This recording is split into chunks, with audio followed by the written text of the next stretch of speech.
Assalamualaikum warahmatullahi wabarakatuh.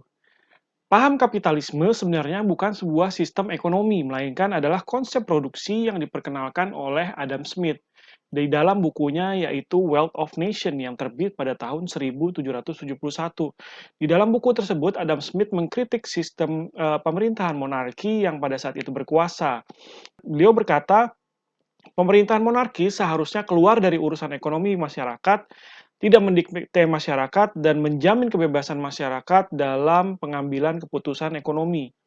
Beliau juga mendambakan setiap individu mempunyai kesempatan yang sama secara mandiri, tanpa paksaan dan tanpa intervensi dari pemerintah monarki, sehingga terciptalah kegiatan ekonomi yang digerakkan oleh invisible hand atau tangan-tangan tak terlihat, atau yang biasa kita tahu adalah mekanisme pasar, sehingga tercipta suatu ekonomi yang organik.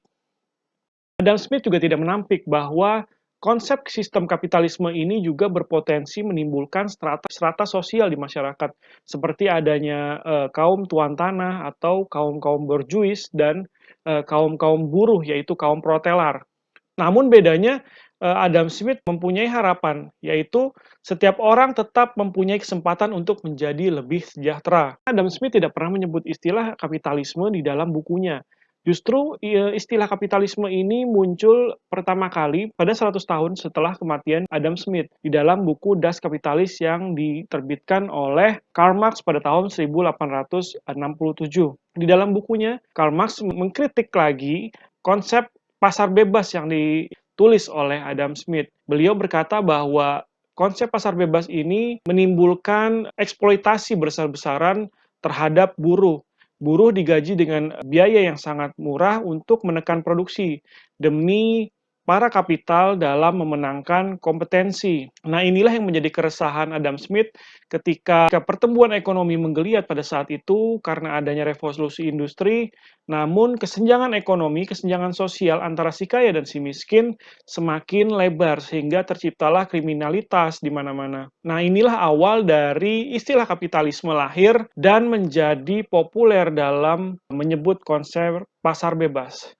Di dalam buku tersebut, Karl Marx juga mempopulerkan konsep sosialismenya sebagai antitesis terhadap konsep kapitalisme ini. Nah, pada video ini kita akan membahas apakah kapitalisme ini benar-benar buruk dan bagaimana paham kapitalisme ini tetap bertahan sedangkan paham-paham lain seperti sosialisme sudah runtuh. Kita akan bahas di video ini.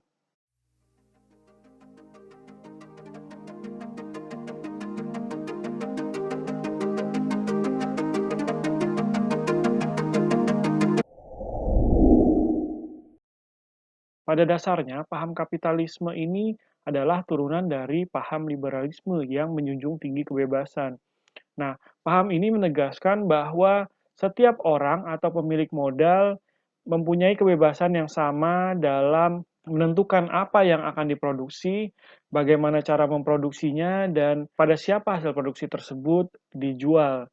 Nah, kebebasan inilah yang pada akhirnya menciptakan kompetisi di antara pelaku usaha. Kompetisi inilah yang merupakan keunggulan dari paham kapitalisme ini. Kenapa?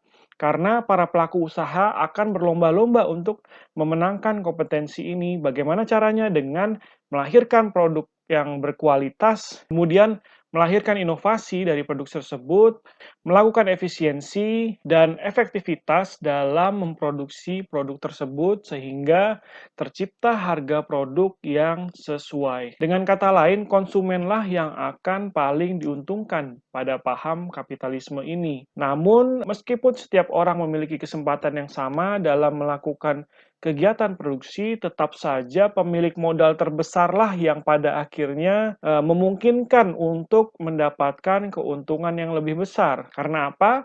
Karena pemilik modal yang besar bisa dengan sangat mudah memiliki teknologi-teknologi yang lebih mutakhir. Seperti mungkin dia mempunyai mesin yang lebih canggih sehingga produksinya menjadi lebih cepat, lebih efisien, dan lebih efektif dalam kegiatan produksinya.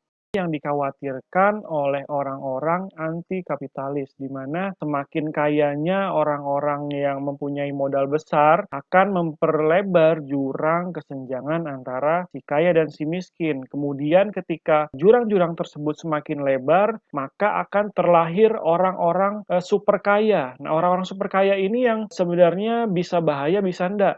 Ketika dia mempunyai ambisi yang sangat besar untuk menjadi lebih kaya, inilah yang menjadi bahaya karena orang-orang super kaya ini bisa saja mempengaruhi perpolitikan sehingga pada akhirnya dia mempengaruhi kebijakan-kebijakan yang ada di ranah publik. Kebijakan-kebijakan manipulatif ini nantinya bisa hanya menguntungkan kelompok-kelompok orang-orang tertentu saja sehingga mengabaikan moralitas, mengabaikan keberlangsungan lingkungan, dan mengabaikan humanisme atau kemanusiaan. Inilah yang harus diperhatikan oleh pemerintah, dan pemerintah harus bisa meng-counter ini sebelum ini terjadi lebih jauh. Pada hakikatnya, kebebasan tetap harus memiliki batasan-batasan yang jelas. Pun begitu, paham kapitalisme ini tetaplah paham yang paling populer di seluruh dunia karena mengakomodir kebebasan yang merupakan sifat dasar manusia. Terbukti dengan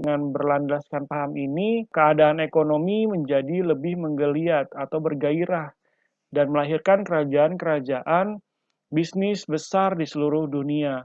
Semakin ke sini, paham kapitalisme mengalami banyak penyesuaian. Ini memang paham yang adaptif, yang bisa masuk ke dalam semua sistem politik di dalam suatu negara. Ada negara yang mengkombinasikan kapitalisme dengan sosialisme, yaitu memberikan hak-hak kebebasan kepada individu untuk menguasai unit produksi, namun menerapkan pajak yang tinggi dan atau subsidi kepada masyarakat. Ada juga negara yang mengkombinasikan antara sistem kapitalisme dengan sistem ekonomi Islam, di mana semua orang bebas untuk menguasai unit produksi, namun unit produksi yang berada di dalam koridor halal. Nah, inilah sedikit contoh-contoh dari adaptasi dari kapitalisme. Pada akhir-akhir ini, beberapa orang lebih sering menyebut kapitalisme sebagai konotasi yang buruk.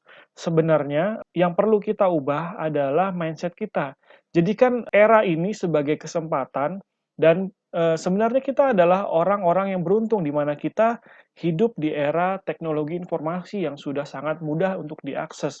Di mana pada saat ini kita sangat mudah untuk mengakses modal sebenarnya. Kita hanya butuh untuk menemukan ide, membuat proposal, dan mengajukan proposal tersebut.